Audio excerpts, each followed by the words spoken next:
चक्षुरुन्मीलितं येन तस्मै श्रीगुरवे नमः। जानकी वल्लभ लाडले प्यारे श्री हनुमान, आयु के आसन ग्रहण करो तुम बार बार प्रणाम। राधा रमण बाधा हरण मंगल करण श्री श्याम, आयु के मम वसो प्यारे नंद किशोर। ब्रजलता तरु बैठ कर मैं पल भर करूं विश्राम। ब्रजरज मुख में गान के सब बोलो राधे श्याम। नाथ मोहे न विसारिए चाहे लाख लोग मिल जाए, मुझसे बढ़कर बहुत है पर आप समझो तो ना। श्री कृष्ण चैतन्य प्रभु नित्यानंद, श्री अद्वैत गदाधर शिव सदि गौर भक्तवृंद।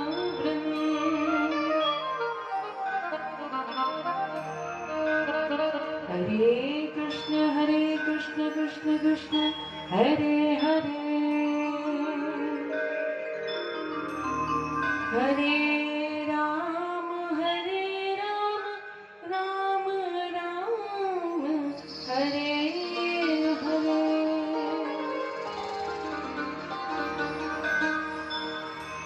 श्री गणपति महाराज की जय हो, श्री सुखदेव महाराज की जय हो, श्रीमद् भागवत महापुराण की जय हो, सुखदेव जी महाराज की जय हो, शंकर भगवान की जय हो, श्यावर रामचंद्र भगवान की जय हो, हनुमंत लाल की जय हो, ज्वाला मैया की जय हो, ओणा हरि की जय हो, लाडली श्री राधा रानी की जय हो, नाग देवता की जय हो। जय जय श्री राधे, जय जय श्री राधे, जय जय श्री राधे श्याम।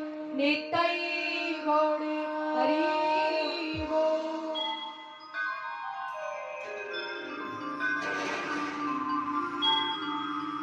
आइए चतुर्थ दिवस के द्वितीय सत्र में मिलकर प्रवेश करेंगे। इससे पहले अपनी मन इंद्रिय गतिविधियों को श्री ठाकुर जी के चरणारविंद में समाहित करेंगे और भाव से ताली बजाते हुए भाव और पुष्प प्रभु के चरणारविंद में समाहित करेंगे। आइए भाव से ताली बजाते हुए भरते हैं।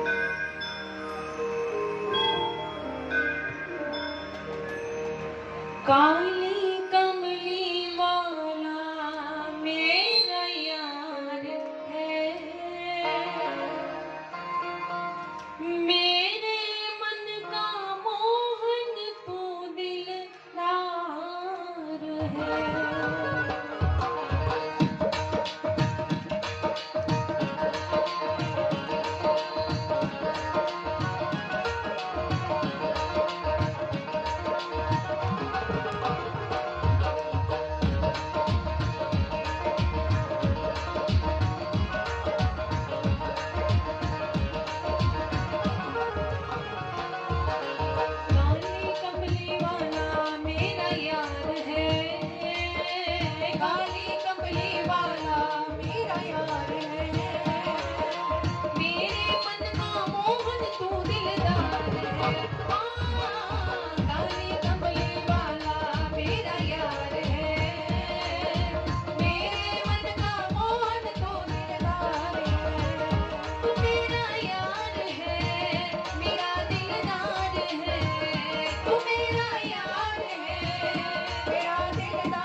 जय हो जय जय श्री राधे, जय जय श्री राधे, जय जय श्री राधे श्याम निताई गौड़े हरि बोल।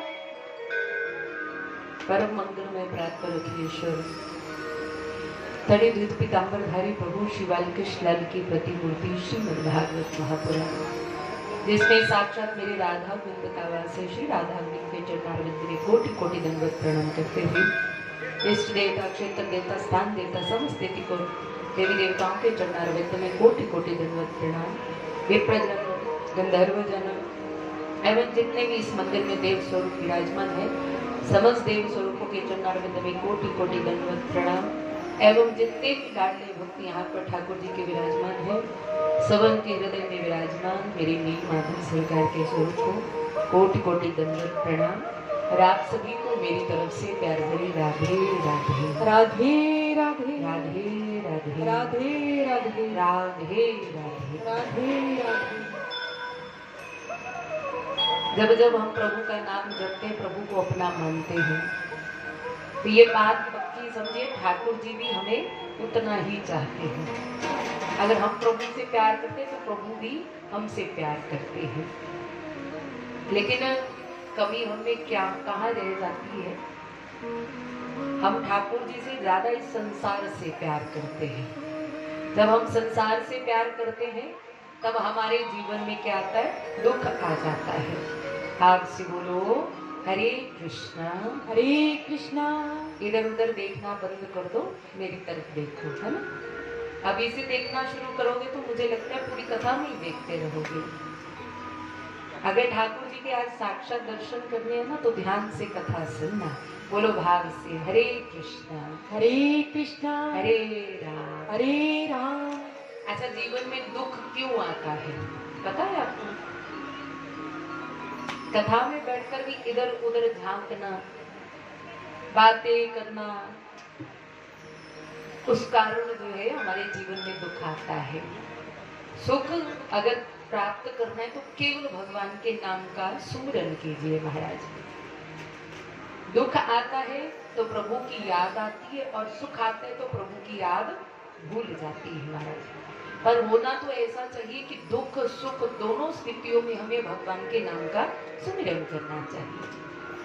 तो अष्टम स्कंद में प्रवेश करते हुए सुखदेव जी महाराज बड़ा सुंदर प्रसंग सुना रहे, गजेंद्र मोक्ष का। एक हाथियों का राजा था जिसका नाम था गजेंद्र। 50 पत्नियां थी, 150 पुत्र थे उनके। अब जब भी जंगल में जाता था ना महाराज, तो सारे जीव जंतु उनकी जय जयकार करते थे। तो ये टेढ़ी निगाह करके बोलता, अरे कोई कष्ट तो ना है? बोले ना महाराज, जब तक आप हैं अब हमें कोई कष्ट नहीं है, अगर कोई कष्ट हो तो आप मुझे बता दो। अब एक बार गजेंद्र अपनी 50 पत्नी और 150 पुत्रों के साथ में सरोवर में स्नान करने के लिए गए। अब सूंड में पानी भर भर के जो है एक दूसरे के ऊपर फेंक रहे हैं। अचानक स्नान करते हुए एक जीव ने उसके पैर को पकड़ लिया, जिसका नाम है ग्राह। अब यहाँ ने सोचा कि छोटा मोटा जीव होगा, जब इसको पता चलेगा कि हाथियों के राजा का पांव है तो अपने आप छोड़ देगा। अब वो फिर स्नान करने में व्यस्त हो गए। धीरे धीरे ग्राह ने उसके रक्त को पीना शुरू कर दिया। कुछ समय के पश्चात जैसे ही पांव ऊपर उठाने लगा, पांव ऊपर ना उठे महाराज, उल्टा नीचे धंसता जा रहा है। अब जब स्वयं को बलहीन महसूस किया ना महाराज उसने, तो अपनी पत्नियों और पुत्रों से कहा कि देखो किसी ने मेरे पैर को पकड़ लिया है, अब मैं पैर ऊपर नहीं उठा पा रहा, आप मेरी मदद कीजिए खींचने में। सबने सूंड से सूंड मिलाई और ऊपर खींचना महाराज शुरू कर दिया। 3 महीने लगातार उस हाथी को खींचते रहे, लेकिन तिल भर भी वो ऊपर नहीं आया महाराज, उल्टा नीचे धंसता गया। अब उनके बच्चों ने कहा कि 3 महीनों से लगातार खींच रहे, अभी तक पिताजी ऊपर ना आए, ऐसा ना हो इनके साथ हमारी भी मृत्यु हो जाए। अब यहाँ ने क्या किया, सूंड से सूंड हटाई और जंगल की तरफ जाना शुरू कर दिया। और गजेंद्र ने देखा कि जिन बच्चों के लिए मैंने इतना सब कुछ किया, दो दगा बेईमानी करी, आज मुसीबत में आया मैं तो ये मुझे छोड़कर चली गई। अब पत्नियों के मन में थोड़ा सा प्रेम था पति के प्रति, तो उन्होंने कहा क्या पता थोड़े दिन खींचने से ये ऊपर की तरफ आ जाए। हाँ, खींचती रही। अब उन्होंने देखा पतिदेव ऊपर तो आ नहीं रहे और नीचे धंसते जा रहे हैं। हाथ से बोलो हरे कृष्णा हरे राम हरे राम। अब पत्नियों ने भी सूंड से सूंड हटाई, क्योंकि सबको अपना जीवन प्यारा है, कोई मरना नहीं चाहता। अब वो भी जंगल की तरफ जाने लगी। अब हाथी तो एकदम से ये देखकर रोने लगा कि जिन पत्नियों के लिए भी मैंने इतना सब कुछ किया, आज मुझे मुसीबत में आती वो साथ छोड़कर चली गई। अब महाराज रो रहा है बैठकर, क्योंकि अपने और पराये की पहचान कब होती है? दुख में और मुसीबत में। और जो मुसीबत में दुख में साथ निभाए सच्चा साथी तो वही कहलाता है। आज गजेंद्र के बच्चों ने भी उनको छोड़ दिया मुसीबत में, उनकी पत्नियों ने भी उनको छोड़ दिया मुसीबत में। मैं हमेशा ये पंक्तियां कहा करती हूँ, मुझे बड़ी अच्छी लगती है। इसमें ना जीवन की सच्चाई छुपी हुई है, तो ध्यान से सुनना। जीनो साव साव रखदा ओ तेरा अपना नहीं, दिल के तेला बैठा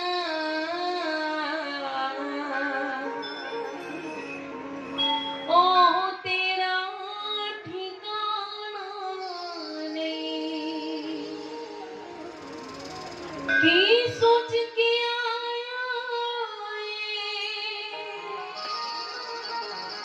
कि कर्म कमाना है सदा नहीं रहना, जिथे डेरा लाया है सदा नहीं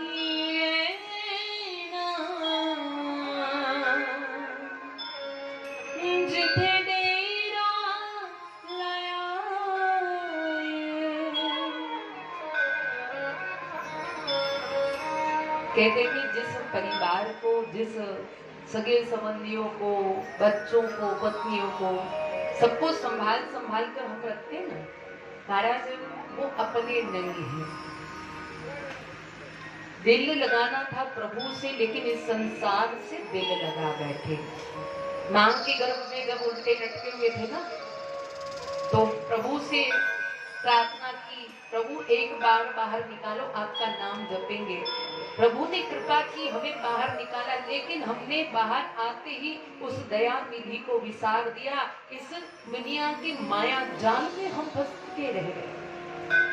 यहाँ रहने वाला कोई नहीं है महाराज, सबको एक ना एक दिन जाना है, फिर भी हमने यहाँ डेरा जमा कर हम बैठ गए। हमने पूछा कि ये घर किसका है, तो आप कहते महाराज हमारा घर है। मैंने कहा अच्छा आपका घर है? बोले हाँ जी, ये हम रहते तो घर तो हमारा ही होगा ना। एक डबल स्टोरी है महाराज। हाँ, तो नीचे हम रहते हैं, ऊपर हमने किराएदार रखे हैं ताकि साफ सफाई होती रहे। देखो किराएदारों को हम कब तक रखते हैं? जब तक वो भगवान का नाम जपते हैं, धर्म के मार्ग पर चलते हैं, तब तक कहते हैं आनंद से रहो। लेकिन वही किराएदार यदि लड़ाई झगड़ा करना शुरू कर दे, अधर्म के मार्ग पर चलना शुरू कर दे, तो हम क्या कहते हैं? अरे भैया हाथ जोड़ते हैं, हमारा मकान खाली कर दो, कोई और देख लो। रही अपने मकान की बात, अगर ये मकान आपका होता ना जी, तो आप ही रहते यहाँ पर, आपके अतिरिक्त कोई आकर दूसरा नहीं रहता है। आपसे पहले आपके माता पिता रहते थे, उनसे पहले उनके माता पिता, उनसे पहले उनके माता पिता, धीरे धीरे धीरे आपकी बारी आ गई और आपके बाद आपके बच्चे रहेंगे यहाँ पर। अगर ये आपका घर होता तो आप ही रहते, कोई दूसरा व्यक्ति नहीं रहता। अरे आप मालिक नहीं हो, आप तो किराएदार बनकर आए हो। हमारा मालिक कौन है? वो परम ब्रह्म परमात्मा हमारा मालिक है। जब तक हम नाम जपते हैं, संतों का संग करते हैं, कथा सुनते हैं, तब तक प्रभु कहते हैं कि तुम दुनिया में रहकर आनंद लो। लेकिन जब हम नाम उसको विसार देते हैं, संतों से विमुख हो जाते हैं, तो प्रभु कहते तुम्हारी यहाँ कोई जरूरत नहीं, आ जाओ मकान खाली करके। हम प्रभु के हाथों की कठपुतलियां, प्रभु तो अच्छे से नचाते, लेकिन हम लोग ही टेढ़ा मेढ़ा नाचना शुरू कर देते हैं।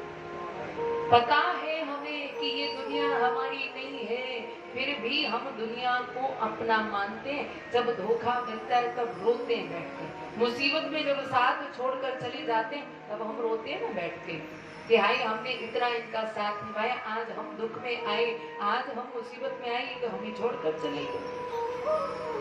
मैंने पहले भी निवेदन किया कि किसी के प्रति इतने ज्यादा आसक्त ना हो, इतना ज्यादा अटैचमेंट में मत आइए कि जब वो आपको छोड़कर जाए तो आपको कोई फर्क ना पड़े।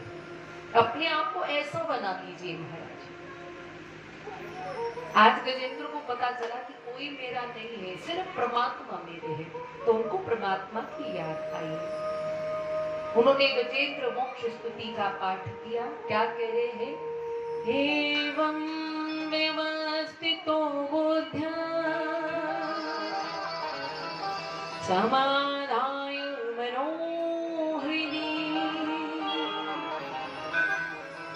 जजाप परमं जाप्यं प्रागजन्मन्यनुशिक्षितम्।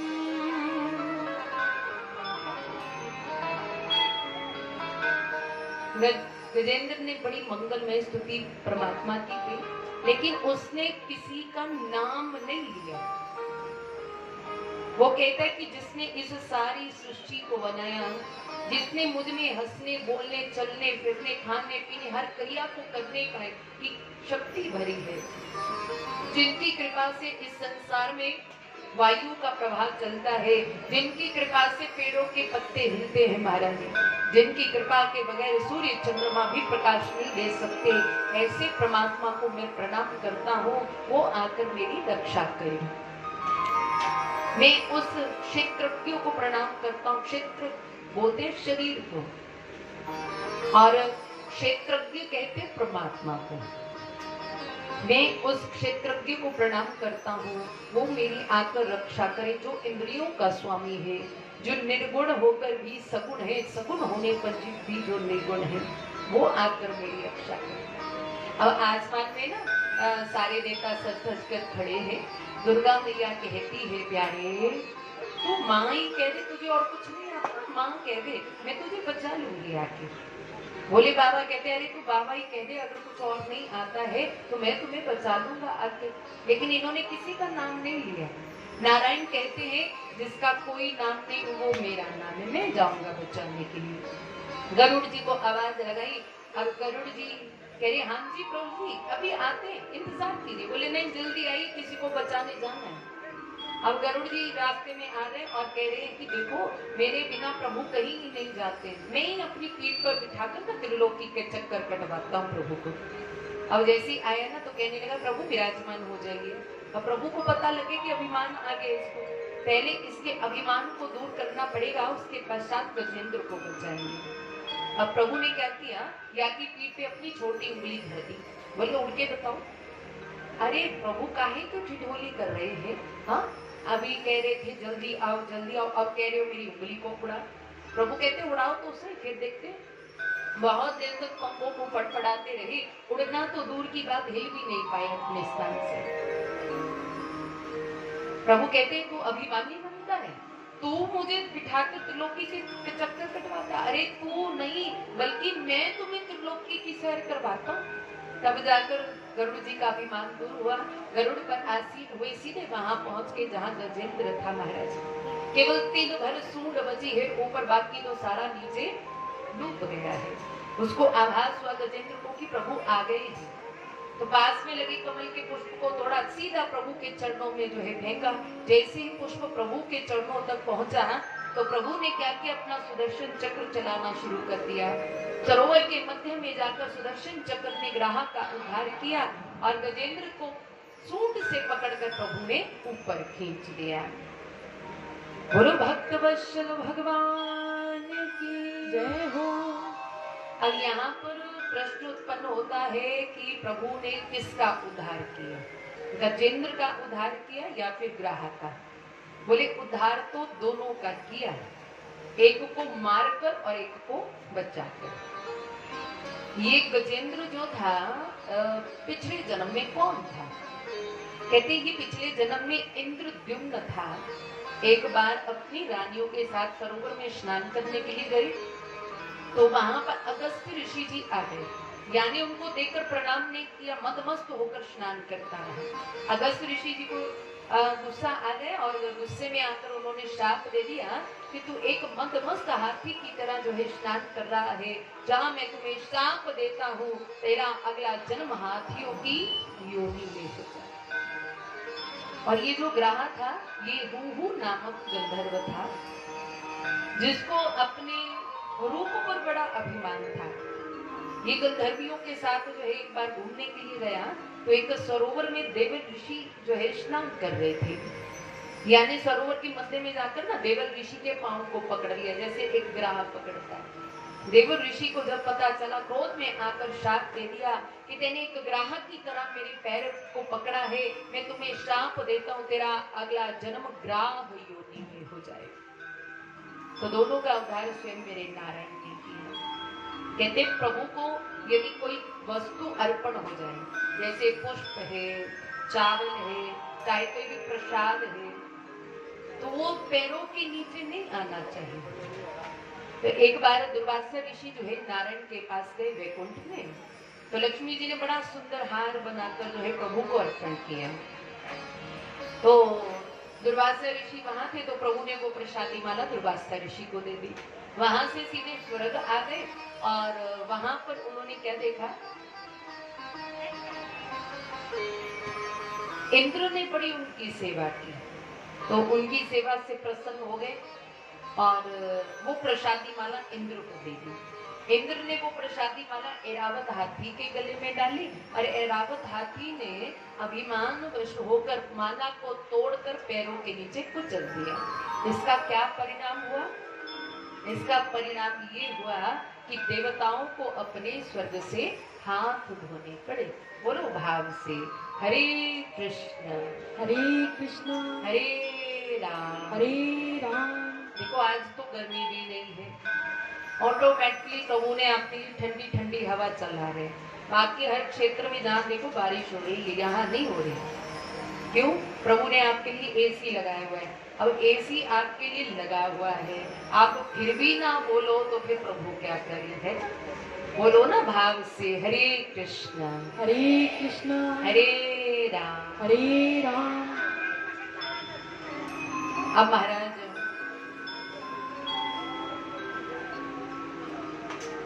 देवताओं और राक्षसों के बीच में महाराज फिर समुद्र मंथन की क्रिया हुई, जिसमें मंदराचल पर्वत को रई बनाया, वसुकी नाग को रस्सी बनाया। अब पूंछ की तरफ राक्षस है, मुख की तरफ देखता है। अब राक्षसों के मन में भाव आया कि जो कुछ भी निकलेगा मुख मार्ग की तरफ से निकलेगा, इसलिए देवताओं से कहा कि आप हमें मुख की तरफ होने दीजिए। मुख की तरफ अब हो गए राक्षस और पूंछ की तरफ देवता।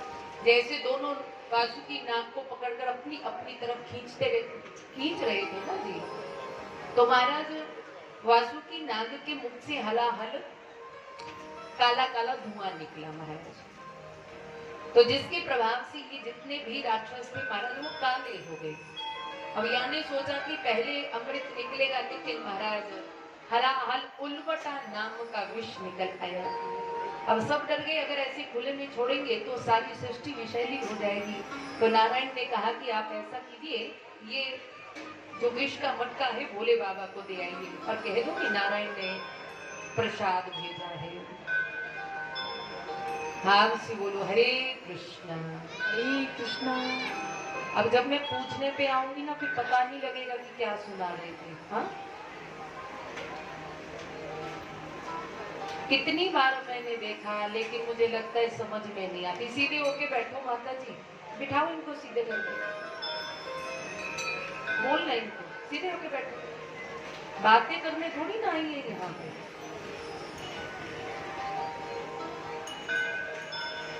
भाव से बोलो हरे कृष्णा।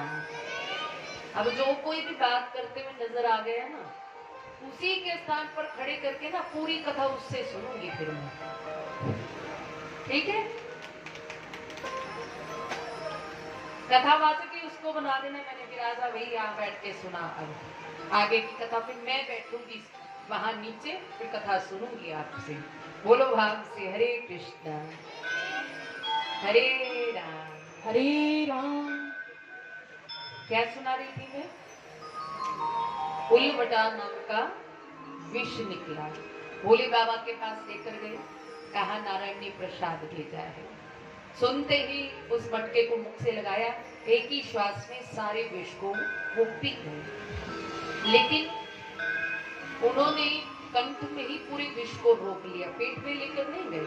कंठ में रोक लेने के कारण कंठ पड़ गया नीला, और भोले बाबा का एक नाम पड़ गया नीलकंठ महादेव। बोलो नीलकंठ महादेव की जय हो। उसके बाद कामधेनु गाय निकली, और जो देवताओं ने ऋषियों को दान में दे दी। सुंदर धनुष निकला, चंद्रमा निकले, कई रत्न निकले, कई अप्सराएं निकली। लक्ष्मी जी का प्राकट्य हुआ तो नारायण ने उनको अपनी भार्या बनाया। और इसके पश्चात अमृत कलश लेकर धन्वंतरी जी महाराज प्रकट भये, और राक्षस और देवता आपस में लड़ने लगे कि हम अमृत पिएंगे, हम अमृत पिएंगे। अब दोनों की झगड़ों को मिटाने के लिए आज हमारे नारायण ने बड़ा सुंदर अवतार धारण किया, मोहिनी अवतार। बोलो मोहिनी भगवान की जय हो। मोहिनी भगवान ने राक्षसों से कहा, देखो जो ऊपर का पतला पतला है ना, इन देवताओं को पिला देंगे, जो नीचे का गाढ़ा गाढ़ा है वो आपको पिला देंगे। अब प्रभु की बातों में आ गए राक्षस। अब लाइन बनाकर बैठ गए, एक तरफ बैठ गए देवता और एक तरफ बैठ गए राक्षस। अब देवताओं को अमृत पिला रहे हैं, सूर्य को अमृत पिलाया तो स्वरभानु नाम के दैत्य को शक हो गया, हो ना हो ये देवताओं की कोई चाल लग रही है, अब झग से इनको अमृत पिला देंगे और हमें विष पिलाएंगे। और देवता का रूप बनाकर सूर्य और चंद्रमा के मध्य में आकर बैठ गए। सूर्य को अमृत पिलाने के बाद जैसे स्वरभानु की बारी आई ना, तो अमृत पिलाने लगे। इतने में सूर्य ने कह दिया, ये देवता नहीं, ये तो राक्षस है। भगवान का सुदर्शन चक्र आया, या तो सिर धड़ से अलग कर दिया, लेकिन वो मरा नहीं। पहले एक था, अब बन गए दो, क्योंकि अमृत की बूंदें मुख मार्ग से कंठ से नीचे उतर गई थी। सिर जो था राहु नामक दैत्य बन गया, और धड़ केतु नामक दैत्य बन गया महाराज। अब दैत्यों के राजा हुए हैं महाराज बलि। महाराज बलि अपने गुरु जी के पास गए, शुक्राचार्य जी के पास में, तो कहने लगे गुरु जी। बोले हाँ। बोले देवताओं ने अमृत पी लिया, वो तो अमर हो गए हैं, हम उनको कैसे हराएंगे अब? तो गुरु जी ने कहा चिंता मत कीजिए, 3 काम करना शुरू कर दीजिए, गुरु सेवा, गौ सेवा और संत सेवा। अब ये तीनों काम करने शुरू कर दिए। एक दिन गुरुजी ने आदेश दिया कि जाओ जी स्वर्ग पर चढ़ाई करो, और जैसे ही स्वर्ग पर चढ़ाई करी तो स्वर्ग पर अधिकार कर लिया महाराज। देवता अब दर दर की ठोकर खाने लगे। अब महाराज जैसे ही दर दर की ठोकर खा रहे हैं, हर एक द्वार को खटखटा रहे हैं कि हमारी रक्षा कीजिए, क्योंकि जो व्यक्ति डूब रहा होता है उसको केवल और केवल परमात्मा ही बचा सकते हैं, और कोई नहीं बचा सकता। हाँ से बोलो हरे कृष्णा हरे राम हरे राम। अब देवता त्राहि मांग करते हुए प्रभु के पास जा रहे हैं और प्रभु से प्रार्थना कर रहे हैं, डूबतों को बचा लेने वाले,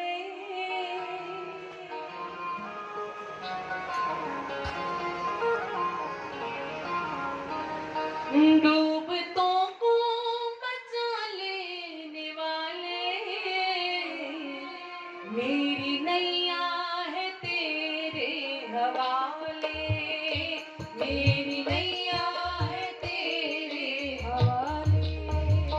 डूबतों को बचा लेने वाले, डूबतों को बचा लेने वाले, ओ मेरी नैया है तेरे हवाले, मेरी नैया है तेरे हवाले। हाथ से ताली बजाते हुए प्रभु से प्रार्थना कीजिए। हरि बोल।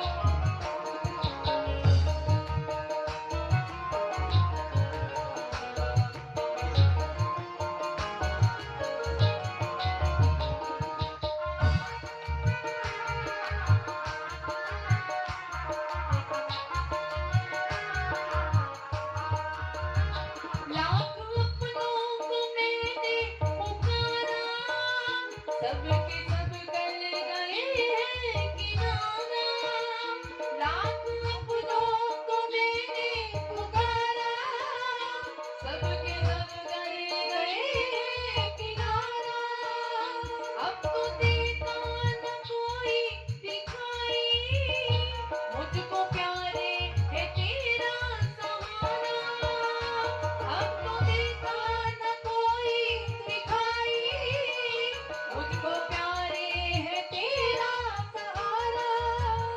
कौन तुम बिन खबर से निकाले, कौन तुम बिन खबर से निकाले, मेरी नैया है तेरे हवाले, मेरी नैया है तेरे सहारे।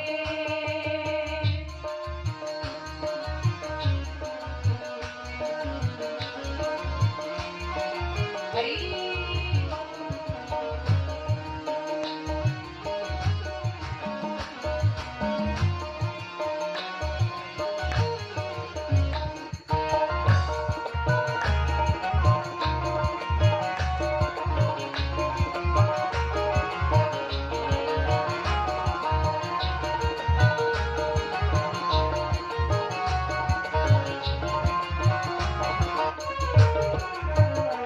जिसमें तू बचाने पे आए, ना वो उसी की बचा लेके आए।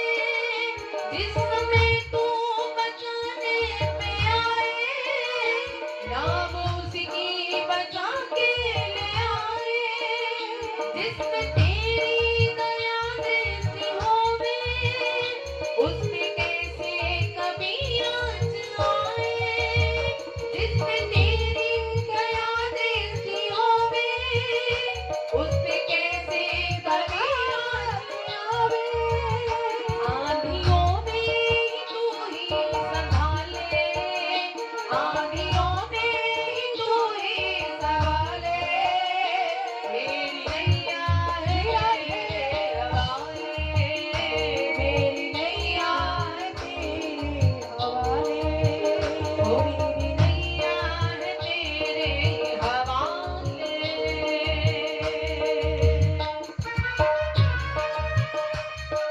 बोलो भक्त वत्सल भगवान की जय हो।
त्राही माम करते हुए प्रभु की शरण में जा रहे हैं। डूबतों को बचा लेने वाले मेरी नैया है तेरे हवाले। प्रभु अब आप ही हमारी रक्षा करेंगे। इधर देवताओं की माता आज महल में उदास बैठी है। तो महाराज कश्यप जी ने अदिति जी से पूछा क्या बात है, क्यों उदास है? तो कहने लगी देखो स्वामी आप देख तो रहे राक्षसों ने देवताओं के स्वर्ग पर अधिकार कर लिया है, दर दर की वो ठोकर खा रहे हैं। आप कुछ ऐसा उपाय बताइए जिससे उनका राज्य उनको मिल जाए। मेरा रक्तपात नहीं जाती, रजामंदी से उनके राज्य को दे दें। तो कश्यप जी कहते हैं जैसा कर्म करोगे फल तो भोगना पड़ेगा। अब जिद करने लगी नहीं महाराज कोई उपाय बताइए। तो कश्यप जी ने एक उपाय बताया। फाल्गुन के शुक्ल पक्ष में ये व्रत किया जाता है जिसका नाम है पयोव्रत, जिसमें केवल दूध पिया जाता है, बाकी और कुछ नहीं खाते। ये प्रतिपदा से लेकर त्रयोदशी तक व्रत करना पड़ेगा। अब प्रातः काल जल्दी उठना, भगवान के चरणों में प्रणाम करना, यज्ञेश भगवान की स्तुति करना। यज्ञेश यज्ञ पुरुषाय युज्यते तीर्थ पाद तीर्थ श्रवा श्रवण मंगल नाम रेया आपन नान लेख वृजिनोपशमोदयध्य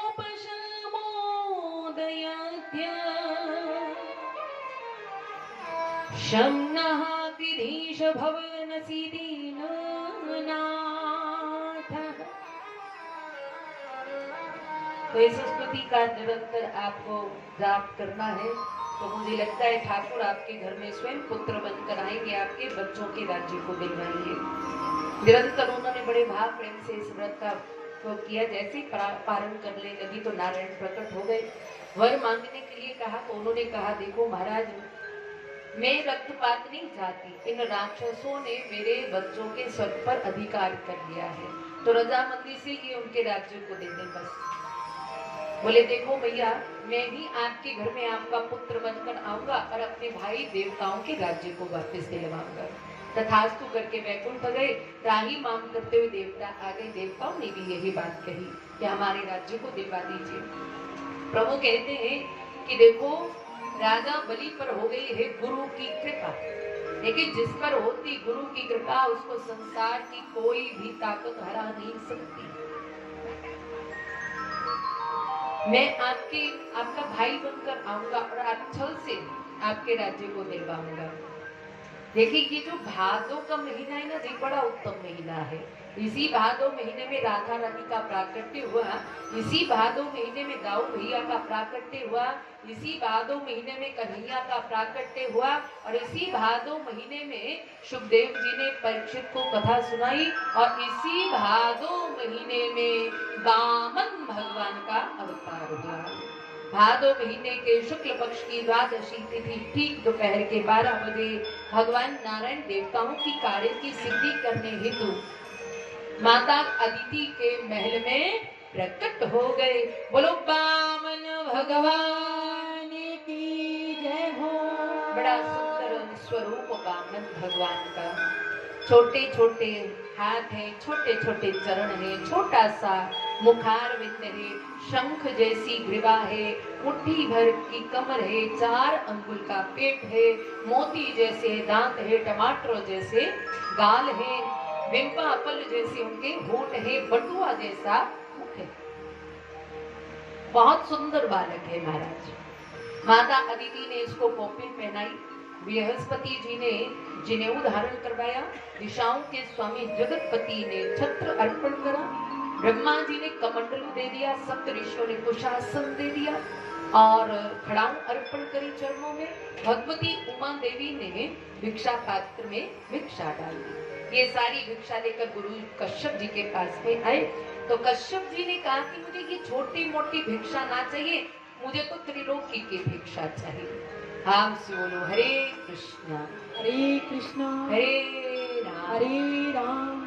अब त्रिलोकी की भिक्षा देने के लिए सीधे राजा बलि के द्वार पर पहुंचे हैं। राजा बलि अपने गुरुजी शुक्राचार्य जी के संग में यज्ञ कर रहे हैं। अब जैसी द्वार पर नजर गई तो गुरु जी से कहा, गुरु जी देखिए द्वार पर कौन आए हैं। कहीं कपिल भगवान तो नहीं आ गए, कहीं दत्तात्रेय देव जी तो नहीं आ गए। तो कहने लगे देखो पहले उनको आने दीजिए पास में, फिर देखते कि कौन आए हैं। थोड़ा पास में आए तो राजा बलि वहीं अपने स्थान पर खड़े हो गए। खड़े होकर जो है उनका स्वागत करना शुरू किया। और स्वागत करते हुए कह रहे हैं, स्वागतम ते नमस्तुभ्यं ब्रह्मन् किं करवामते ब्रह्मेशे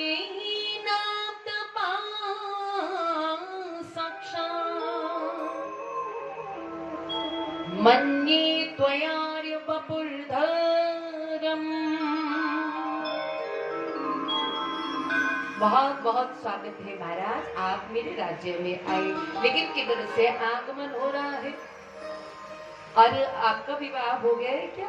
नहीं हुआ है तो गुरु जी से कहकर आपके लिए सुंदर कन्या ढूंढवा देते। अब महाराज वामन भगवान माला कर रहे हैं जी। अब गुरु जी कह रहे देखो माला कर रहे, माला करते वक्त बोलते नहीं है। और मन में श्रद्धा उत्पन्न हो गई। कहते किसी के मन में अगर श्रद्धा उत्पन्न करनी हो ना, थोड़ा सा नाटक भी करना पड़ता है। वही कर रहे हैं हमारे वामन प्रभु। अब कहते जा रहे हैं, अरे महाराज विवाह करेंगे आप? तो मैं गुरु जी से बोलूं कन्या ढूंढने के लिए, मुझे से दान ले लीजिए आप, जितना दान लेना है। मेरे बड़े बाबा हिरण्यकश्यप भी बड़े दानी थे, मेरे बाबा प्रहलाद भी बड़े दानी थे, मेरे पिता विरोचन भी बड़े दानी थे, और आगे मैं भी बड़ा दानी हूँ। अब जैसे दान की बारियां ने जल्दी जल्दी माला पूर्ण की तो वामन प्रभु कहते हैं राजा बलि से, ऐसा कीजिए आप ना पहले मेरा विवाह ही कर दीजिए। अब जैसे ही सुना बड़े खुश हो गए, गुरु जी चलिए राज्य में सबसे सुंदर लड़की ढूंढिए, इनके लिए इनका विवाह करना है। तो वामन भगवान कहते देखो जी विवाह तो हो जाएगा, तो रहने के लिए जगह भी तो चाहिए ना, कहाँ रहेंगे पत्नी के साथ में? बोले चिंता क्यों करते, इतना बड़ा राज्य, कहीं एक बड़ा सा महल बनवा देंगे आपके लिए बस। बोले अच्छा रहने की व्यवस्था तो चलो हो गई, अब विवाह होगा तो 8-10 बच्चे भी होंगे। बोले हाँ जी होंगे, 8-10 बच्चे तो होंगे। बोले फिर उनकी पढ़ाई का खर्चा? बोले चिंता क्यों करते हैं, दैत्य विद्यालय है ना, फ्री में पढ़ाई हो जाएगी, टेंशन मत लीजिए। अब प्रभु कहते हैं राजा बलि, बोले हाँ जी। बोले फिर 8-10 बच्चे होंगे, उसमें से 2-3 मरेंगे भी ना? बोले हो सकता है, मर भी सकते। बोले मरेंगे तो उनके मरने पर रोएगा कौन? तो राजा बलि कहते हैं बच्चे आपके मरेंगे तो रोना तो आपको पड़ेगा, पड़ोसी थोड़ी ना आकर रोएंगे। वामन प्रभु ने हाथ जोड़े, देखो महाराज जिस बात पे रोना पड़े वो काम ही मुझे नहीं करना। अरे मुझे विवाह नहीं करना, अरे महाराज गुस्सा मत होइए, कोई बात नहीं, विवाह नहीं करना तो मत कीजिए, तो भी दान तो ले लीजिए कुछ। तो प्रभु कहते दान लेंगे तो मेरा नियम बिगड़ेगा, अगर तुम नहीं दोगे तो तुम्हारा नियम बिगड़ेगा। तो प्रभु कुछ ऐसा कीजिए जिससे दोनों का नियम ना बिगड़े। तो राजा बलि को वामन प्रभु कह रहे हैं अगर तुम देना ही चाहते ना तो इतना करो, 3 पग भूमि दान में दे दो, ना 3.5 ना 3.25, पूरे 3। बोले कर दी ना, बस कोनो जैसी बात है, ये 3 पग में तुम्हारा क्या होने वाले? बोले ना महाराज बस 3 ही लेंगे, इससे ज्यादा नहीं। चलो संकल्प ले लो कि तुम 3 पग भूमि मुझे जो है दान में दे रहे हो। अब जैसे ही संकल्प की बारी आई ना तो शुक्राचार्य जी का माथा ठनक गया जी। अब अपने चेले का हाथ पकड़ा, साइड में ले गए, बोले मना कर दो कि हम नहीं देंगे, ये देवताओं का षड्यंत्र है, हो ना हो ये 3 पग में तेरा सर्वस्व ले जाएगा। अब हाथ जोड़े राजा बलि ने, गुरुजी यदि ये साधारण होगा तो ये 3 पग भूमि दान मिलेगा, अगर परम ब्रह्म परमात्मा हुआ मेरा सर्वस्व भी ले जाए मुझे कोई चिंता नहीं है। अब शुक्राचार्य जी कहते मेरा चेला बिगड़ गया, मेरे हाथ से चला गया, मैं क्या करूं? अब महाराज जल का लोटा लेकर आए, पहले करते थे ना टोटी वाले लोटे, वो लोटा था महाराज, उसमें जाकर शुक्राचार्य जी बैठ गए। अब लोटे में से जल ले हाथ पर, लेकिन जल बाहर ना आए। लेकिन हमारे प्रभु भी कहते हैं ना, तुम शेर तो हम सवा शेर। हाँ, प्रभु ने कह के अपना पोषा का आसन था, उसमें से तिनका निकाला, उस टोंटी में डाल दिया। जैसे टोंटी में डाला, शुक्राचार्य जी की एक आंख पधार गई महाराज। कहते संतों को एकाक्षी होना चाहिए, भक्तों को एकाक्षी होना चाहिए। एकाक्षी मतलब एक मैंने एक, अक्षी मैंने आंख, जिसकी एक आंख हो। तो आप भी तो सारे यहाँ भक्त ही तो बैठे हैं, आपकी दो आंखें क्यों हैं? आपकी भी तो एक ही होनी चाहिए, बोलो ना। तो क्या किया जाए? अब दूसरी आंख फोड़ दी जाए, बोलो ना। देखो यहाँ तो यही बोला है कि जिसकी एक आंख हो वही एकाक्षी है। बोली यहाँ आंख फोड़ने के लिए नहीं बोला है, आंखें तो दोनों ही हो लेकिन दृष्टि एक हो, सबको एक समान से देखे। जितने भी आए ना सबको एक समान, ये नहीं कि एक को मुस्कुरा के बुला लिया एक को बुलाया भी नहीं, ऐसा नहीं होना चाहिए। सबको एक जैसा प्रेम कीजिए, एक जैसा सम्मान प्रदान कर दीजिए। उसको बोलते हैं एकाक्षी, एक दृष्टि से देखना। अब जल लिया हाथ में, तो प्रभु मैं आपको 3 पग भूमि दान में देता हूँ। जल धरती पर छोड़ा, दंडवत लेटकर प्रणाम किया और प्रणाम करके जैसे ही उठे तो महाराज क्या देखा? आए थे नेक से बामन बनके, अब तो प्रभु ने विराट स्वरूप धारण कर लिया। बोलो विराट भगवान की जय हो। अब ना मुख ऐसे ऊपर करके देख रहे, प्रभु की हल्की सी छोटी नजर आ रही। वाह रे प्रभु क्या लीला है, नेक से बन के आए थे, कने बड़े बन गए तुम तो। चलो प्रभु आपकी लीला आप ही जाने। अब प्रभु ने क्या किया? धरती नापना शुरू किया। पृथ्वी नापी एक में, धूजे में आकाश, तीजा पग में कहाँ रखूं, सारे असुर निराश। पहला पग उठाया, सारी धरती नाप ली, और दूसरा पग उठाया, ऊपर के सारे लोक नाप लिए। जैसे प्रभु लोक में प्रभु के चरण पहुंचते, ब्रह्मा जी ने कमंडलू में से जल लेकर प्रभु के चरणों को धुलाया और वापिस उसी जल को कमंडल में डाला। यही प्रभु के चरणों का जल आगे चलकर गंगा जल के रूप में प्रसिद्ध हुआ। बोलो गंगा मैया की जय हो। 2 पगों में सब कुछ चला गया। प्रभु कहते हैं अरे तुमने तो संकल्प लिया 3 पग भूमि का, अरे 2 में ही सब कुछ चला गया, तीसरा पग मैं कहाँ धरूं? तो दोनों हाथ जोड़े राजा बलि ने। प्रभु एक बात बताइए, धन बड़ा है कि धन का मालिक बड़ा है? तो प्रभु कहते हैं देखो जी, देखा जाए तो मालिक ही बड़ा है। क्यों? धन आता है फिर चला जाता है, लेकिन मालिक तो कहीं नहीं जाता, मालिक तो वैसे ही रहता है। तो बस प्रभु बात ही खत्म हो गई। धन मेरा बेशक चला गया लेकिन अभी मैं तो हूं ना। आप ऐसा कीजिए, अपना तीसरा पग मेरे सर पर रख लीजिए। प्रभु मुस्कुराने लगे, वाह रे बलि, आया था मैं तुम्हें छलने, लेकिन तूने तो मुझको ही छल लिया। प्रभु ने तीसरा पग उनके मस्तक पर रखा और प्रभु ने वर मांगने के लिए कहा तो एक ही वर मांगा, कहीं जाऊं बाहर वापिस आऊं तो आपके दर्शन हो जाए। तो प्रभु मुस्कुराने लगे, अरे तुम मुझे अपना द्वारपाल बनाना चाहते हो? अब मुझे क्या पता कब तुम आ रहे हो और कब जाओगे। भाग से बोलो हरे कृष्णा हरे कृष्णा।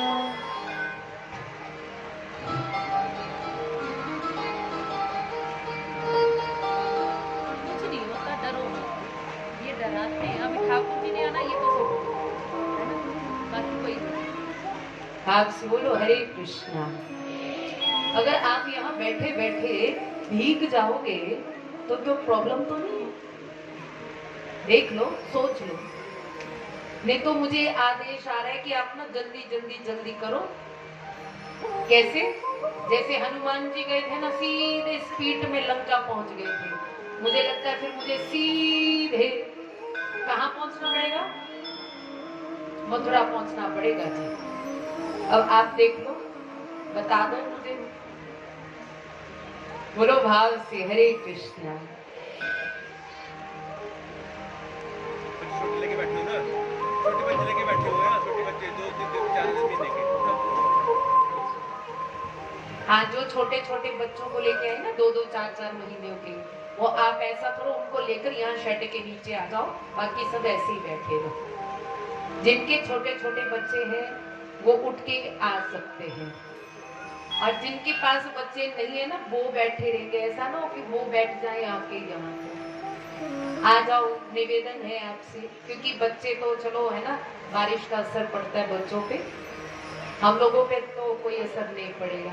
जिनके छोटे छोटे बच्चे हैं उठकर माताएं अपने बच्चों को लेकर इधर आ जाए शेड के नीचे जल्दी जल्दी। और मैं भी थोड़ी स्पीड पकड़ लेती हूँ अब, है ना, क्योंकि आपका ध्यान भी रखना पड़ेगा। भाग से बोलो हरे कृष्ण हरे राम। अब प्रभु जो है राजा बलि के द्वारपाल बनना उन्होंने मंजूर किया, सुतल लोक दिया, सुतल लोक के द्वार पर द्वारपाल बन के खड़े हो गए। बहुत दिन हो गया, देखा प्रभु नहीं आए हैं, तो लक्ष्मी जी ढूंढते हुए सुतल लोक गई, तो द्वार पर प्रभु को देखा। राजा बलि से कहा कि मेरा भाई नहीं है, मैं आपको अपना भाई बनाना चाहती हूँ, रक्षा सूत्र मांगा। अब बदले में कहते बहन क्या दक्षिणा चाहिए? बोले दक्षिणा में आप अपना द्वारपाल मुझे दे दीजिए। तो दक्षिणा में प्रभु को दिया है। प्रभु वैकुंठ गए लक्ष्मी जी के साथ में, लेकिन एक रूप में आज भी लक्ष्मी जी के साथ में वैकुंठ में विराजमान है, और दूसरे रूप में आज भी सुतल लोक में राजा बलि के द्वारपाल बने खड़े हैं। आगे सत्यव्रत की आकांक्षा को पूर्ण करने के लिए भगवान ने मत्स्य अवतार धारण किया, नवम स्कंद में प्रवेश किया है। रामचंद्र जी के वंश के बारे में बताया है कि कहां से वंश प्रारंभ हुआ। नारायण के पुत्र हैं ब्रह्मा, ब्रह्मा के मरीचि, मरीचि के कश्यप, कश्यप के सूर्य, सूर्य के विवस्वान, आगे हुए वैवस्व मनु, इनके पुत्र हुए प्रद्युम्न। शिवाश्रम में जाने के कारण ये स्त्री बन गए, आपातकालीन मृत्यु हो गई। वैवस्व मनु के मन में बड़ी चिंता है। आगे 10 पुत्र हुए, आगे पुत्र हुए श्रेयाति। श्रेयाति की यहाँ पर एक सुंदर कन्या हुई जिसका नाम रखा सुकन्या। सेना को लेकर राजा वन में गया तो वहां च्यवन ऋषि तपस्या कर रहे थे, उनके शरीर पर दीमक आ गई थी महाराज। कौतूहलवश 2 बिंदु चमकते हुए नजर आए, उनमें तिनके डाल दिए उन्होंने महाराज। तो आंखों से रक्त निकलना शुरू हुआ, क्रोध में आ गए च्यवन ऋषि, तो मजबूरन जो है सुकन्या का विवाह च्यवन ऋषि के साथ में करना पड़ा। सुकन्या ने बड़े पतिव्रत धर्म का पालन किया। अश्विनी कुमारों के माध्यम से उनकी आंखों की रोशनी वापस आई। आगे अमरीश जी महाराज जी का वर्णन है, जो एकादशी का व्रत करते थे और पारण करने से पहले संतों को भोजन करवाते थे। एक बार दुर्वासा ऋषि आए तो संध्या वंदन करने में उनको देर हो गई, तो संतों ने कहा कि देखो द्वादशी के साथ त्रयोदशी प्रारंभ होने वाली है, तो इसलिए आप ऐसा कीजिए चरणामृत ले लीजिए प्रभु का और बाद में भोजन कर लीजिएगा जब दुर्वासा जी आएंगे। चरणामृत पान करने लगे तो दुर्वासा ऋषि आगे क्रोध में आकर जो है उन्होंने अपनी एक जटा उखाड़ी धरती पर फेंकी, तो कृत्या नाम की राक्षसी उत्पन्न हुई और वो अमरीश जी को मारने के लिए दौड़ी। अमरीश जी ने प्रार्थना की, प्रभु यदि संतों का सत्कार मेरे द्वारा हुआ हो तो आप मेरी इस राक्षसी से रक्षा कीजिए। तो भगवान का सुदर्शन चक्र आया, उस कृत्या राक्षसी का सर धड़ से अलग कर दिया महाराज। लेकिन इतने में शांत नहीं हुए, अब तो दुर्वासा ऋषि के पीछे पीछे उन्होंने जाना शुरू कर दिया। दुर्वासा ऋषि त्रिलोकी के चक्कर काटते रहे, कोई नहीं बचा पाया। अंत में अमरीश जी के पास आए, क्षमा प्रार्थना मांगी। अमरीश जी ने सुदर्शन चक्र से निवेदन किया कि प्रभु अब आप इनको माफ कर दीजिए, यदि मेरे द्वारा संतों का कोई अपराध ना हुआ हो। सुदर्शन चक्र अंतर ध्यान हुआ तो बहुत सारा आशीर्वाद देकर वो वहां से गए। इसी वंश में युवा नश्वर राजा हुए हैं। इनके घर में कोई संतान नहीं थी, तो यज्ञ का प्रसाद पत्नी को पिलाना था, तो आधी रात में खुद ही प्यास लगी तो उस प्रसाद को पी गई, तो गर्भ धारण कर लिया। अब कहते कि अब क्या किया जाए, पुत्र तो इनके गर्भ से ही होगा। तो उस समय उनके पेट को काटकर बालक निकाला गया, और जैसे ही बालक निकाला पेट काटकर, तो ये उस समय का पहला सफल ऑपरेशन था जो महाराज युवानश्व का किया गया था। अब बालक को दूध कौन पिलाए, तो इंद्र ने आकर अपनी छोटी उंगली के माध्यम से दुग्ध पान करवाया, तो नाम रख दिया मानधाता। मानधाता के हैं मुचकुंद, मुचकुंद के हैं त्रिबंधन, त्रिबंधन के त्रिशंकु, त्रिशंकु के हरिश्चंद्र जी महाराज, जिन्होंने सत्य की पालना करने के लिए अपना सर्वस्व का बलिदान कर दिया। आगे बाहुक राजा हुए हैं, इन्होंने भी यज्ञ किया, अपनी बड़ी रानी को अभिमंत्रित यज्ञ का प्रसाद खिलाया, लेकिन बाकी रानियों ने ईर्ष्यावश इसको जहर खिला दिया। मंत्र शक्ति से जहर जो है सर पर गिर गया। जब बालक का जन्म हुआ तो देखा सर पर जहर धराए, तो नाम सगर रख दिया। सगर की दो पत्नियां हैं, सुमति और केशनी। केशनी के यहाँ समंजसी हुए, सुमति के यहाँ पर मांसपिंड उत्पन्न हुआ। क्रोध में आकर 60,000 टुकड़े कर दिए गए। शंकर ने मंत्र शक्ति से उन 60,000 टुकड़ों को 60,000 पुत्रों में परिणित कर दिया। अब महाराज अश्वमेध यज्ञ का आयोजन किया, घोड़े को इंद्र चुराकर ले गया, कपिल ऋषि के आश्रम के बाहर बांधा। भाव से बोलो हरे कृष्णा। देखो ये अपना जोर लगा रहा है कि हट जाए बस ये, हाँ? बोलो भाव से। आप बोल नहीं रहे ना, इसलिए ये आ रहा है। क्या पता जोर से बोलोगे ये थोड़ा शांत हो जाए। बोलो हरे कृष्णा। थोड़े पीछे वाले भी कृपा कीजिए, हरे कृष्णा हरे राम हरे राम। अब महाराज सगर पुत्र ढूंढने के लिए गए, तो क्या देखा, कपिल ऋषि के आश्रम के बाहर बंधा है घोड़ा। कपिल ऋषि को प्रताड़ित करने लगे। जैसे ही आंखें खुली ऐसा दिव्य प्रकाश निकला, जिससे 60,000 सगर पुत्र जो है जलकर भस्म हो गए। अब असमंजस जी ने कपिल ऋषि को प्रसन्न करने का प्रयास किया, नहीं कर पाए। अब महाराज अंशुमन ने प्रसन्न किया, तो उन्होंने कहा कि गंगा मैया को धरती पर लाना पड़ेगा। गंगा मैया के जल से इनकी भस्म स्पर्श होगी तो इनकी मुक्ति होगी। अंशुमन ने गंगा मैया को उतारने के लिए महाराज तपश्चर्या करी, लेकिन सफल ना हो पाए। दिलीप जी ने भी कठोर तपस्या की, वो भी सफल ना हो पाए। अंत में भगीरथ जी ने अत्यंत कठोर से भी कठोर तपस्या करी, तो 2-3 शर्तें मानकर गंगा मैया आने को तैयार हुई। आगे आगे महाराज भगीरथ जी पीछे पीछे गंगा मैया जा रही है। जैसे ही 60,000 सगर पुत्रों की भस्म को स्पर्श किया, समझ 60,000 सगर पुत्रों जो है उनकी मुक्ति हो गई। आगे इसी वंश में खटवांग हुए, दीर्घवाह हुए, रघु की कीर्ति चारों दिशाओं में फैली, तो सूर्य वंश के नाम से प्रसिद्ध हुए। आगे राजा हुए हैं महाराज दशरथ। 3 रानियां हैं, संतान एक भी नहीं है। गुरु जी के पास गए अपनी व्यथा को सुनाने के लिए। हाथ से बोलो हरे कृष्णा हरे राम हरे राम। पुत्रेष्टि यज्ञ गुरु जी ने किया, प्रेम से आहुतियां डाली, यज्ञ भगवान प्रकट हुए, प्रसाद दिया। तीनों रानियों ने प्रसाद को ग्रहण किया।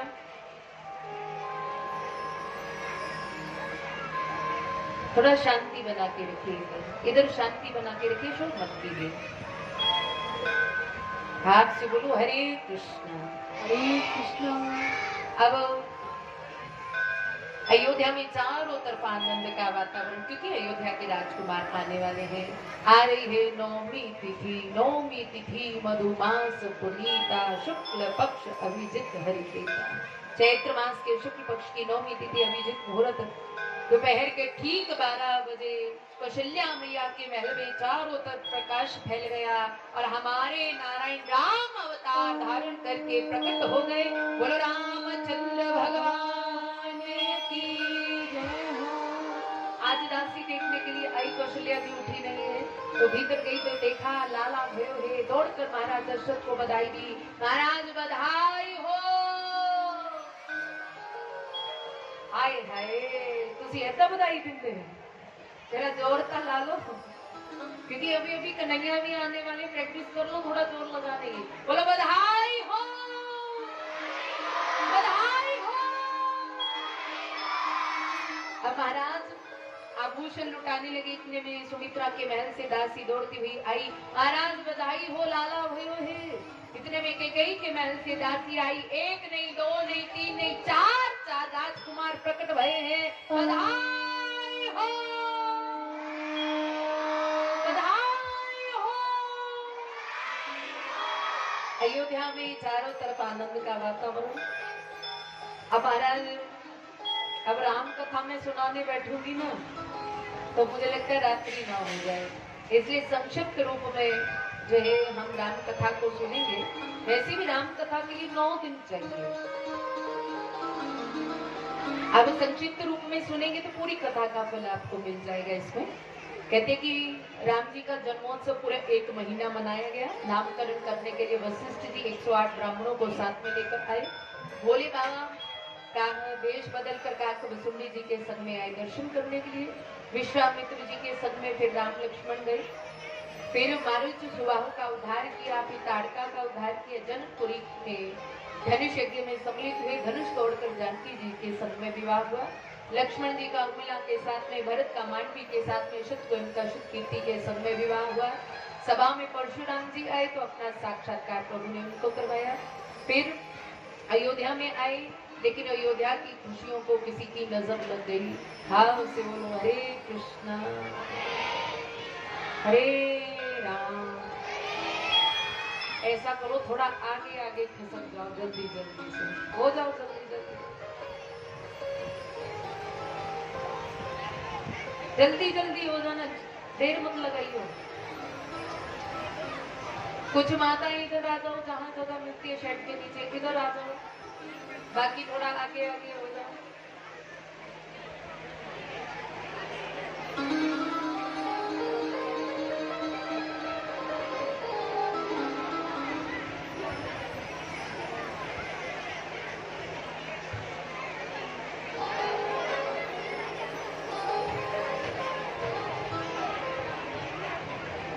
अब महाराज 14 वर्ष के वनवास पर प्रभु गए। सुमंत्र यमुना गंगा जी तक लेकर गए। निषाद राजगुरु से मिलना हुआ, फिर केवट से मिलना हुआ। सुमंत्र अयोध्या आए। महाराज दशरथ को बताया कि राम लक्ष्मण जानकी जी नहीं आए हैं, तो राम राम करते हुए महाराज दशरथ के प्राण निकले। सुदीक्षण ऋषि के यहाँ जाकर आनंदित के उनको पंचवटी में कुटिया बनाई। वहां पर शूर्पणखा आई। लक्ष्मण लाल जी ने उनके नाक और कान काट दिए महाराज। तो इसका रोते हुए खरदूषण के पास गई। खरदूषण युद्ध करने के लिए आए, प्रभु ने उनका उद्धार किया। रावण आया, जानकी जी का हरण करके ले गया। जटायु के संग में रावण का युद्ध हुआ। राम जी ढूंढते ऋषिमुख पर्वत पर पहुंचे महाराज। वहां पर हनुमंत लाल से उनके मिलना हुआ, सुग्रीव से मित्रता हुई। अब लंका में ढूंढने के लिए गए, सुध लेकर आ रहे थे तो लंका दहन कर आए महाराज। अब महाराज आगे राम रावण में भयानक युद्ध हुआ, जिसमें राम जी की विजय प्राप्त हुई और जानकी जी को लेकर रहे अयोध्या वापस आ गए। 13,000 वर्षों तक अयोध्या के सिंहासन पर आरूढ़ हुए और अंत में साकेत धाम अवधवासियों को भेजकर स्वयं साकेत धाम चले गए। आगे हमारे कन्हैया जी का वंश है। आप से बोलो हरे कृष्णा। नारायण के पुत्र ब्रह्मा, ब्रह्मा के अत्रि, अत्रि के चंद्रमा, चंद्रमा के बुध, बुध के पुरुरवा।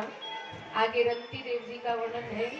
इसी दशम स्कंद में आगे उग्रसेन जी का वर्णन किया गया है। मथुरा के राजा है, तपस्या की इन्होंने। अब इनकी पत्नी जो है गर्भवती हुई। आप से बोलो हरे कृष्णा हरे। एक बार घूमने के लिए गई तो द्रुमिल राक्षस की छवि इनके घर पर पड़ी। जब बालक का जन्म हुआ तो नाम रख दिया कंस। अब महाराज पंडित जी ने जन्मपत्री देखी, कहते ये बालक यहाँ रहेगा तो तुम्हारे राज्य का विनाश हो जाएगा। टोकरी में डाला, बहुत सारा धन वस्त्र डालकर यमुना जी में प्रवाहित कर दिया गया। तो महाराज शूरसेन जी संध्या वंदन करने के लिए गए तो बालक के रोने की ध्वनि को सुनकर उसको अपने घर ले आए। वसुदेव जी के संग में इनका पालन पोषण हुआ, बड़े हुए।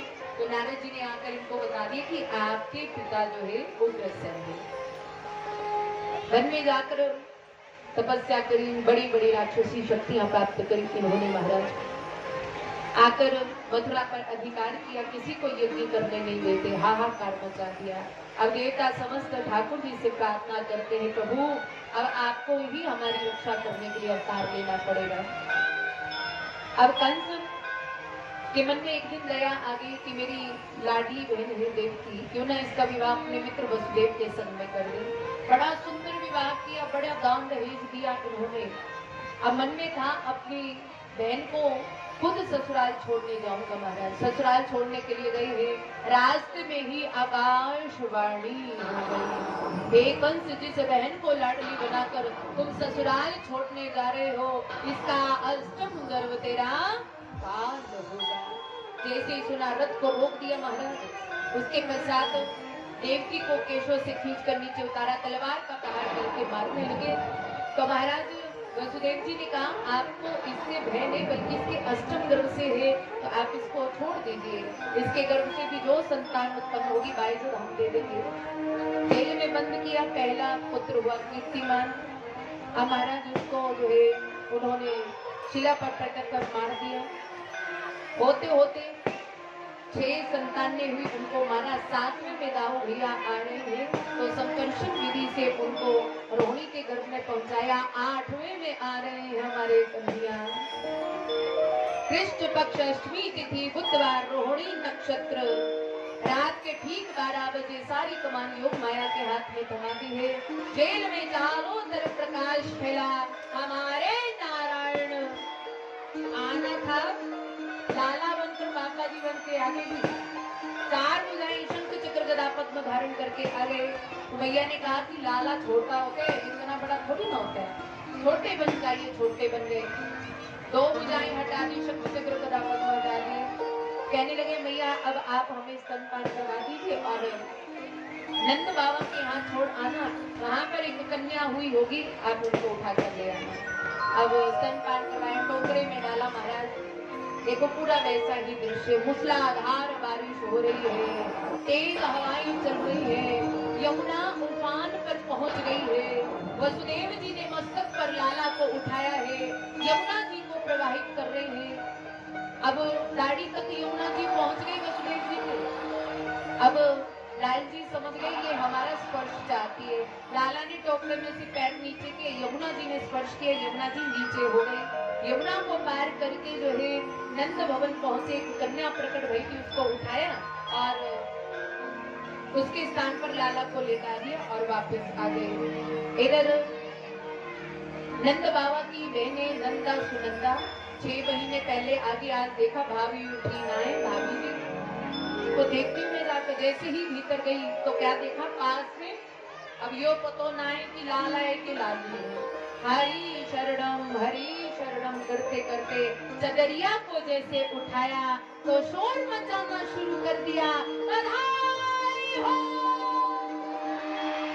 बधाई हो। अब नाचते हुए सबको बताती जा रही है, अरे लाला भयो है, लाला भयो है। अब जिसको पता चल रहा है सब बधाई देने ताई आ रहे हैं और गाते हुए नाचते हुए आ रहे। क्या कह रहे हैं, आइए सभी मिलकर जो है लाल जी के प्राकट्य उत्सव पर नंद बाबा को बधाई देंगे और क्या कहेंगे, ओ नंद बाबे नो मिलन बधाइया, लाल दे जन्म दितिया। नंद बाबे नो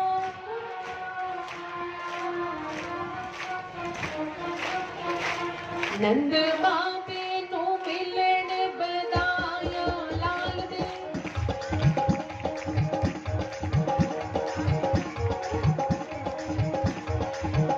नंद बाबे नो मिलन बधाइया, लाल दे जन्म दितिया।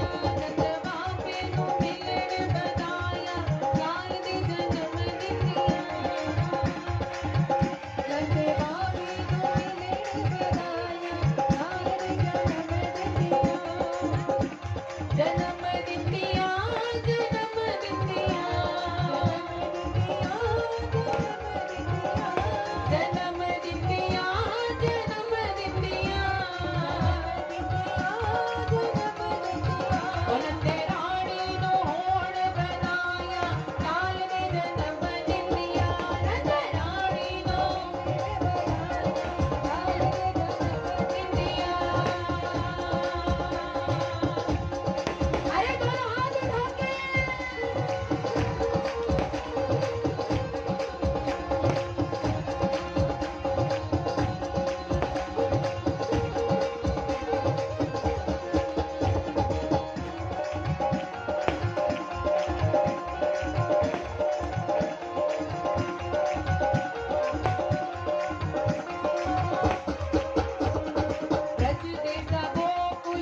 आ जाए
हो।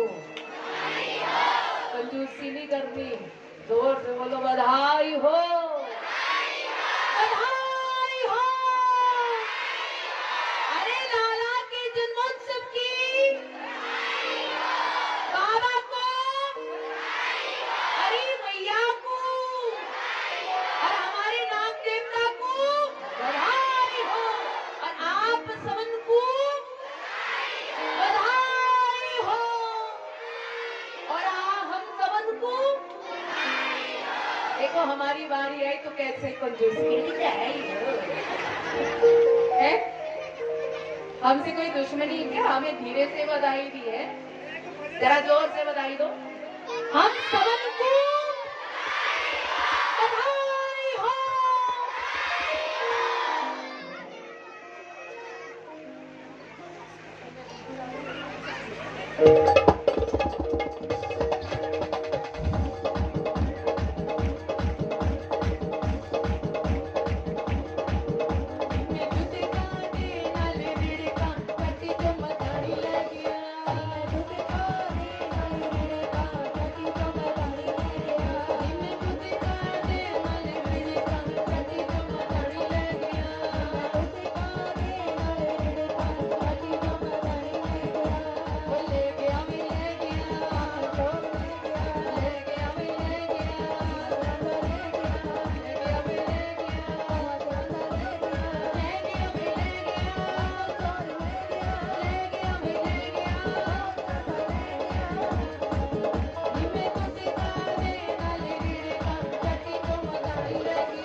कृष्ण लाल की जय हो थोड़ा धीरे धीरे बोलिए, बाल कृष्ण लाल की जय हो आज के आनंद की जय हो बधाई हो, बधाई हो। लाला के प्राकट्योत्सव की बहुत बहुत सवा लाख बधाई हो। क्या करना है?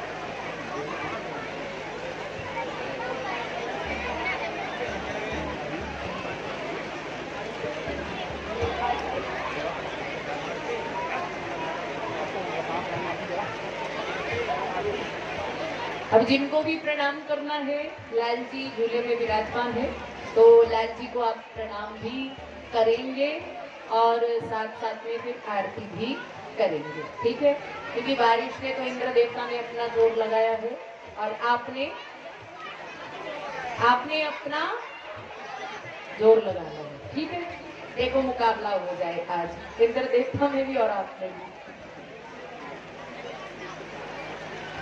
हाँ जी, कल के लिए आपको सोचना है। शाम के समय कल अर्चनीय वंदनीय पूजनीय राष्ट्रीय संत बाबा बाल जी महाराज हम सबके ऊपर कृपा करने के लिए आ रहे हैं और अपने मुखार बिंद से ठाकुर जी की पावन लीलाओं का गुणगान भी वो करवाएंगे।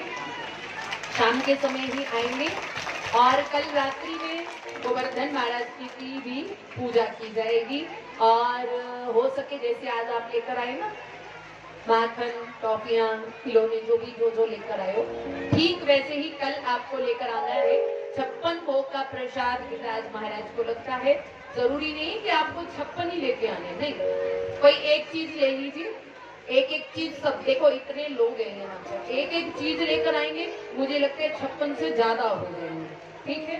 तो अपनी तरफ से जो भी लाना चाहो, मिठाई, फल और रसगुल्ले, समोसे, जलेबियाँ, ब्रेड पीस, रसमलाई, केले। मुंह में पानी आ रहा है ना? तो इस पानी को बना के रखियो, लेके आइयो, फिर कभी खिलावेंगे आपको, ठीक है जी? लेकर आवेंगे ना? हाँ, सब लेकर आना। जरूरी नहीं कि ज्यादा लेकर आना, जितना भाव हो अपने हिसाब से, भाव के अनुसार से क्वांटिटी लेकर आना। वो गिरिराज महाराज को कल भोग लगेगा और आप सब में फिर वो प्रसाद बांटा जाएगा।